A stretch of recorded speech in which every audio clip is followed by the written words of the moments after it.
Hey, welcome to CineMike. For this episode, I'm going to rank the Marvel Netflix shows, which includes Daredevil Seasons 1 and 2, Jessica Jones, Luke Cage, and Iron Fist. After conquering the big screen and beginning the era of superhero movies, Marvel decided it was time to conquer the small screen. And rather than go old school, Marvel decided to take a step forward by releasing their content on a streaming platform and partnering up with Netflix. With Netflix, Marvel is allowed more freedom, especially when it comes to exploring the darker and more violent sides of being a superhero. The 4 series is set within the Marvel Cinematic Universe, which I think seems like a smarter approach than how DC has their TV shows and movies existing in separate continuities. This is because with Marvel, both the films and these episodes feed off each other. Together they build a larger universe to explore. And also, like how the MCU films built up to the Avengers, the Netflix shows are building towards their own team-up story with the Defenders. So now that Phase 1 is about to come to a close, I thought it would be a good time to look back over the series and rank them from worst to best. And coming in last place at number 5 is Iron Fist. This should come as no surprise to most fans, as this show was universally considered disappointing. There were issues that plagued it from the start all the way to the end, and there's a bunch of things to mention, but the first thing I'll go over is I don't know if it was the direction or the writing, but Finn Jones felt disappointing as Danny Rand. That's a huge issue because he needed to carry the series, and very often it was the supporting characters that were more interesting to watch. Danny was supposed to have years of training and discipline, and yet he behaved like a child at times. He was impulsive, short-tempered, irrational, and pretty often just plain stupid. Also, he physically didn't appear as a man whose body had been made into a weapon. Now, I am willing to give Finn Jones more of a chance because it wasn't just his character that felt mishandled here. A bunch of the characters were poorly defined and motivated. Some of them would flip from good to bad and back and forth, and especially baffling is Joy Meacham's sudden turn into a potential villain at the end of the season. Now, I do understand that this reflects the comics, but they did a really crappy job of making sense of it here. Throughout the story, she was the voice of reason and the purest soul. It's why her brother Ward fought so hard to protect her from her father Harold. When the season ends with her apparently conspiring to have Danny killed, it felt really out of nowhere and really out of character. A very simple tweak would have been all that was needed to make this work. Like if she never knew the truth that her father was a monster. Then her anger towards Danny for defeating him would have made more sense. But she did find out, and she seemed really disgusted in her father. So it just didn't work. The same issue plagues Danny's friend from Kunlun Davos and his flip to the dark side. While I get his frustration with Danny and the beef that exists between them, implying that he's teaming up with Gal is just way too hard to believe. More poor setup can be found in the twist about Harold being the one who killed Danny's parents. It was so incredibly obvious right from the start. It would have been more interesting if the show had the audience trust in Harold as Danny did, but they made no effort to hide what an evil manipulator he was. It just made Danny look like a total idiot for not realizing it sooner. It's like Gal said, who had the most of benefit from the plane crash? Duh. The biggest problem that this show had was the feeling that the production was rushed and that there was more time needed to develop something better. Everything feels like it was just thrown together, like they shot the first draft. This trickles down into everything, including the fights. I thought there were some great fights in there with Colleen, but Danny's were a bit of a letdown. You could tell that the stuntman stepped in for him pretty often here, and this is surely because Finn Jones was just not given enough time to train and prepare. Even though her romance with Danny was rushed and felt a bit artificial in the beginning, I thought that Jessica Henwick was solid as Colleen Wing. She was beautiful, dangerous, and the best thing in this season for me. I also thought that the Meachams were all well casted, especially Tom Pelphrey as Ward. His character was a bit all over the place at times, but I felt that he had some of the heaviest baggage to carry in the show as a guy who's been manipulated and abused by his own father. His scenes with Harold, played by David Wenham, were the most compelling in the show. There were also times that I thought Gal was an interesting villain. She was definitely not your typical one. I do think that there are things that work about Iron Fist, but they really do need to right this ship for the second season. I heard that a new showrunner is taking over, so maybe there's hope. Next up, in my number 4 spot, is Daredevil Season 2.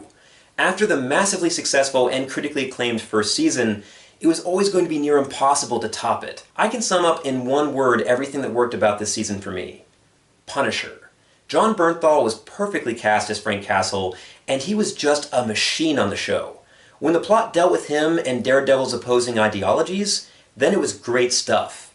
That one fight sequence that followed Daredevil as he tried to escape from the roof of a building, down its halls and stairways, was amazing even by film standards. What an incredibly well choreographed and executed sequence. The first half of the season was pretty solid because it was driven by the Punisher. But sadly, the second half suffered when it strayed away from him. The plot with Elektra and the Hand was too convoluted and unfocused in my opinion. The entire time, I just kept waiting to get back to scenes with the Punisher. Another mistake that they made this season was turning Matt into a total jackass.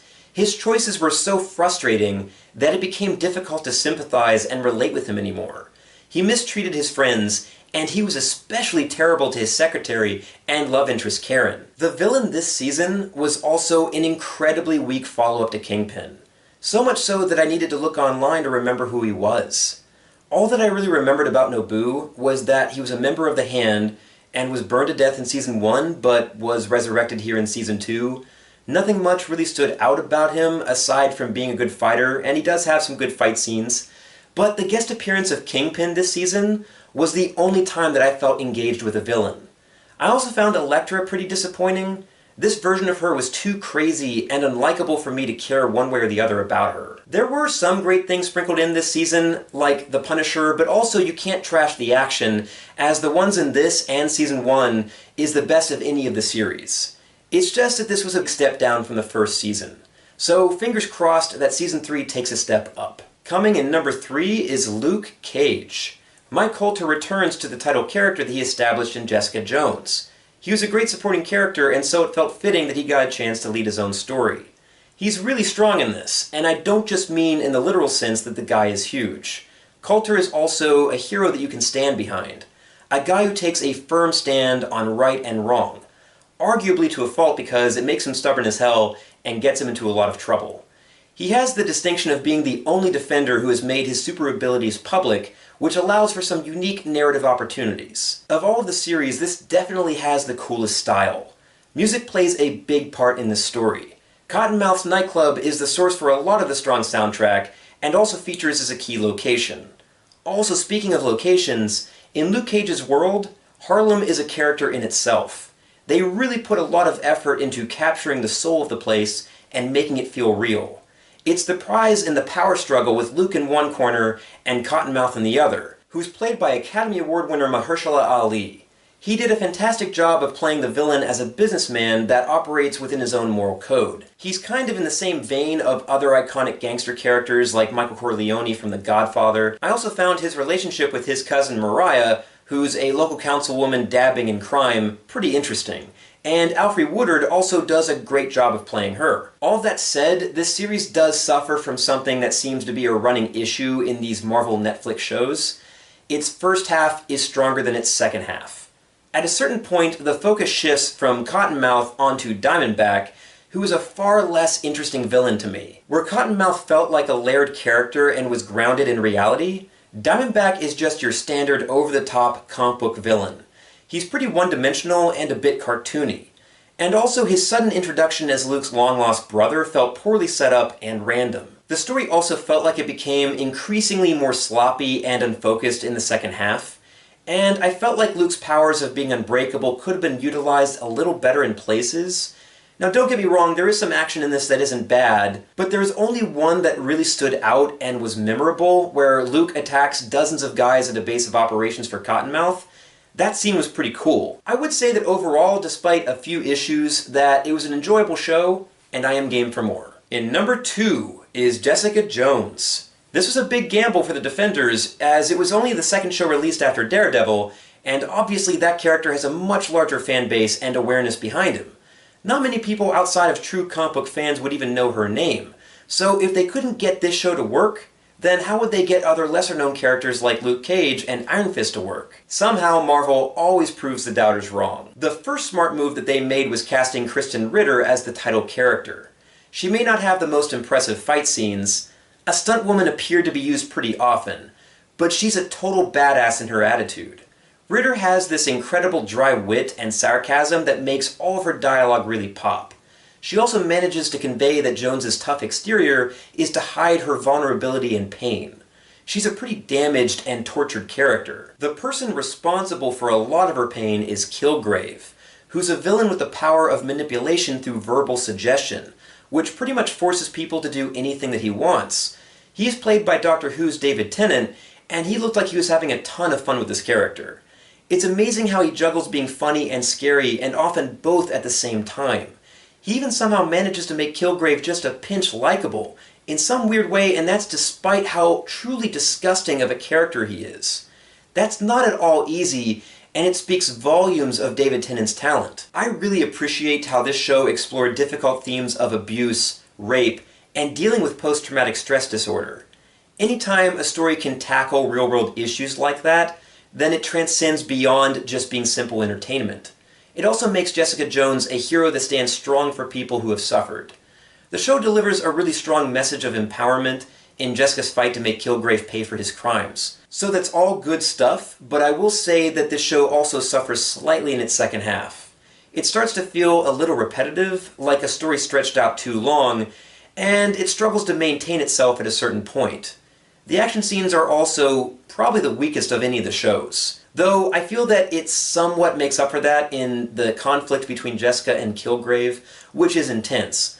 But with someone with Jessica's strength, you'd like to see that showcased a bit more. However, the worst thing in this show by far was the character arc of NYPD Sergeant Will Simpson.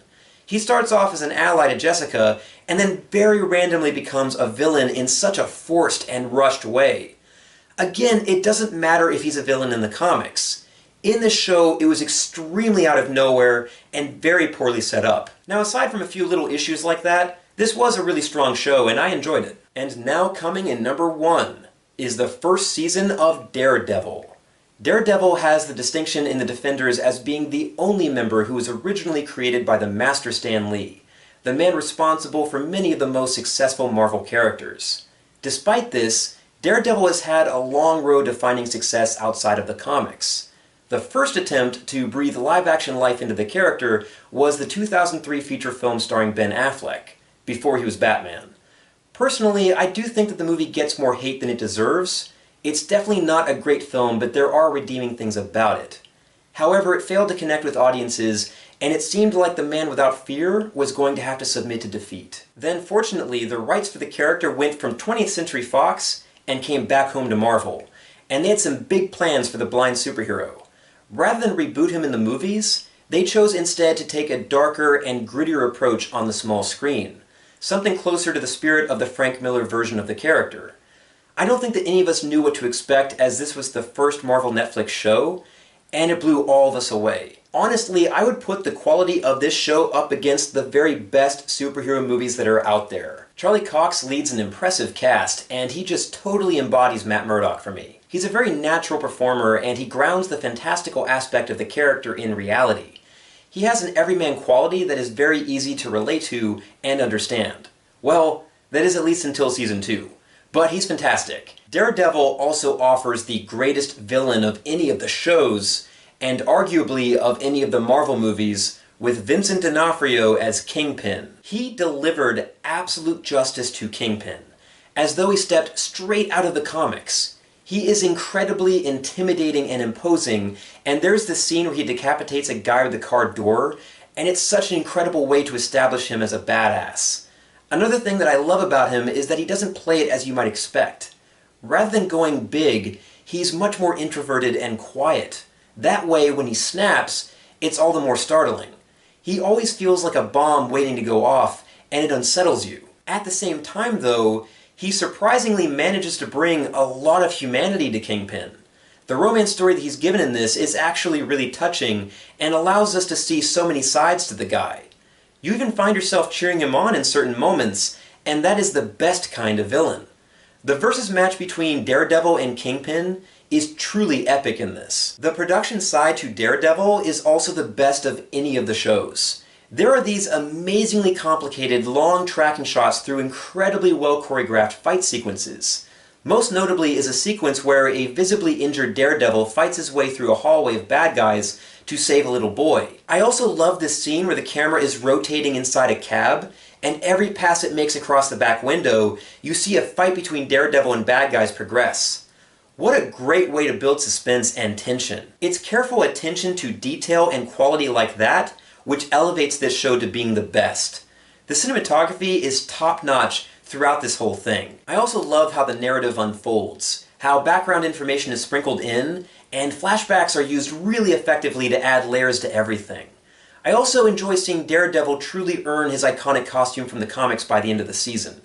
When you finally see him all in red, it's such a satisfying moment. Any criticisms that I have are pretty small in the grand scheme, like Matt making a fuss about not killing, but then he pretty much sets Nobu on fire and burns him to death. Well, at least so it seemed until season 2. But afterwards, Matt never seemed to acknowledge that he probably killed somebody. So that felt pretty swept under the rug and out of character. I also question if it was a good idea to kill off Ben Urich, since he plays a much bigger role in the comics. But at the end of the day, it's hard to complain. This season was one of the best superhero stories told yet. Great job all around, and this is the gold standard that all of these Marvel Netflix shows should strive to achieve. Now, the last thing that I want to discuss is the character that bridges all of these shows together, much like the way that Agent Coulson did in the MCU Phase 1. Rosario Dawson's Clare Temple has appeared in all of the shows to this point, serving as the nurse for the Defenders. I'll say that while I enjoy her performance, that I do feel like some of her appearances are a bit hit or miss. There are times where she feels forced in there like she was in Iron Fist. The problem is that in a city as large as New York City, that it's too hard to swallow the coincidence of her involvement in all of these stories. The difference between her and Agent Coulson is that he was a member of S.H.I.E.L.D. and had a lot of resources to track down gifted people. Claire is just a random nurse that just so happens to be in the right place at the right time. So I feel that it may have made more sense to have her excluded from one or two of these shows, to then have her meet the full team in the Defenders. And that concludes my ranking for the Marvel Netflix shows. The quality throughout this first phase has fluctuated a bit, going from being great to just being okay at times. But in general, I'd say that it has laid down a pretty solid foundation to build upon. Now we have the Defenders right around the corner, and I'm excited to see how all these characters will interact as a team. Surely there's going to be some entertaining clashes of personality and impressive combination of powers. So there's a lot of good reason to be excited for this, and to expect the Defenders to be the best show from this series yet. Well, I think that I covered everything that I wanted to, so if you enjoyed this video, then please click like, and also feel free to leave a comment below. Tell me if you agree or disagree, and I also welcome you to subscribe to my channel. You can now also follow me on Twitter at CineMikeNerd. So anyways, until next time, this is Mike, signing off.